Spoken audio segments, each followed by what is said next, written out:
Namo Buddhaya, Namo Amitabha. Hello everyone. So today I feel like talking about the three refuges, also known as the three jewels or the triple gems. So taking refuge in the three jewels is the first step in becoming a Buddhist.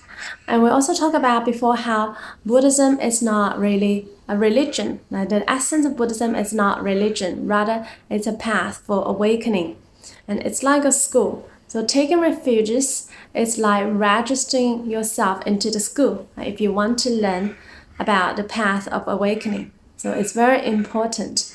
So what are the three jewels? The three jewels are the Buddha, the Dharma, and the Sangha. And it's important to know that the three jewels are not just outside of us, they are also within us. So taking refuges means to rely on, to rely upon. We are in the suffering sea of samsara, and finally we can rely upon the three jewels to help us liberate from all the sufferings in samsara, in the cycle of reincarnation.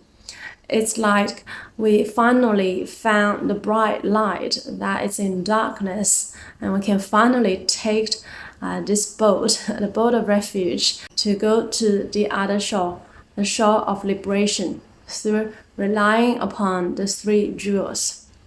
So first, the Buddha refers to our fundamental teacher, Shakyamuni Buddha, the historical Buddha who taught us about the path of awakening. So it's important to know that the Buddha is not God. Rather, the Buddha is a completely awakened being who has realized the truth of life and the universe. So in Buddhism, there isn't like a creator absolute, an external creator absolute who creates and controls everything. But there are lots of heavenly beings who reside in the heaven realms, and some of them also study with the Buddha. So the Buddha is not God, but the Buddha is a completely enlightened being, the perfect enlightened one who has realized the truth of life and the universe. And the Buddha told us that the Buddha nature, so Buddha means perfect awakening. So this perfect awakened nature that also lies within all beings. The Buddha said the Buddha nature is within all beings. So this perfect awakened nature that is also within all beings. And we all have the potential to become Buddhas, to realize Buddhahood, to be like the Buddhas.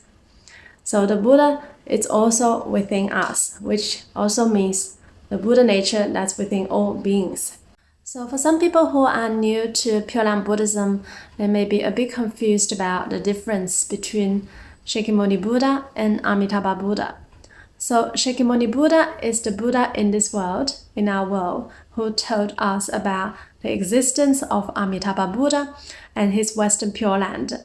And Shakyamuni Buddha also told us that at the time of death, if we recite the name of Amitabha Buddha, even for 10 recitations with faith and vows towards being reborn in his Western Pure Land of ultimate bliss, then we can be born in his Pure Land without the need to first realize enlightenment. But after we are in the Pure Land, we will definitely realize enlightenment. So this is also the easiest path for all the beings in the Dharma ending age to transcend the cycle of reincarnation without first realizing enlightenment. And when we are in Amitabha Buddha's Pure Land, we will obtain infinite light and infinite life, and will definitely realize Buddhahood there.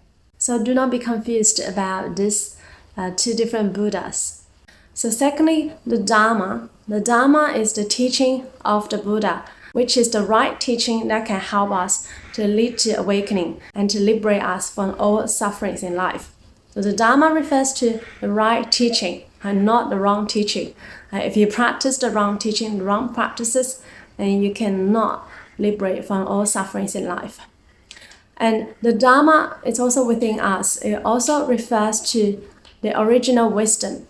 Through practicing the right teachings, through following the Buddha and practicing the right teaching, it can help us to activate the original wisdom that's within us.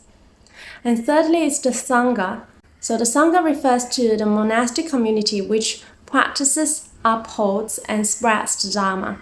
It's really due to the Sangha that we get to learn about the Dharma after the Buddha had entered into parinirvana. So we're really grateful for the Sangha for carrying out the activities in spreading the Dharma, in upholding the Dharma. The Sangha also means living a life of purity and harmony. So the Sangha is also within us. Through taking refuges in the Sangha, we can also endeavor to live a life of purity and harmony. So as we can see, taking the 3 refuges is the first step in becoming a Buddhist, and there are ample benefits associated with it. The Buddha also told us in the sutra that after we take the 3 refuges, after we have officially registered into the school of Buddhism, then we will have 36 Dharma protectors, which are heavenly beings that will protect us day and night if we are doing the right thing. And the teacher that you take the 3 refuges with may not necessarily be your Dharma teacher. And most importantly, you are taking the 3 refuges in the 3 jewels, not any particular teacher. But you can also choose the teacher that you take the 3 refuges with to be your Dharma teacher, if you feel he or she is the right person. And sometimes people say, can I take the 3 refuges just by myself? So if you are taking the 3 refuges the first time, it's recommended that you go to a nearby temple to be under the witness of the Buddha, the Dharma, and the Sangha. So the Buddha does not really live in this world, then we don't know where he is, but you can use the image or the statue of the Buddha to represent the Dharma body of Shakyamuni Buddha. And it's important that you are under the witness of a member of the Sangha. For those who cannot go to any temples because you don't live close to any temple, you can also take the 3 refuges with us online. And later, if you happen to go to a temple, you can also take the 3 refuges again there. So for those who want to take the 3 refuges with us, you can also register on our website, and we will let you know, we'll email you and make the announcement when we know the next upcoming 3 refuges. So usually we will hold this ceremony a few times a year. Usually it will fall under key Buddhist days in Chinese Mahayana Buddhism. And some people ask, how can I convert to Pure Land Buddhist? So you can simply take the 3 refuges with a Pure Land school like us, or any school that you feel resonated with. So I hope this helps. Namo Buddhaya, Namo Amitabha.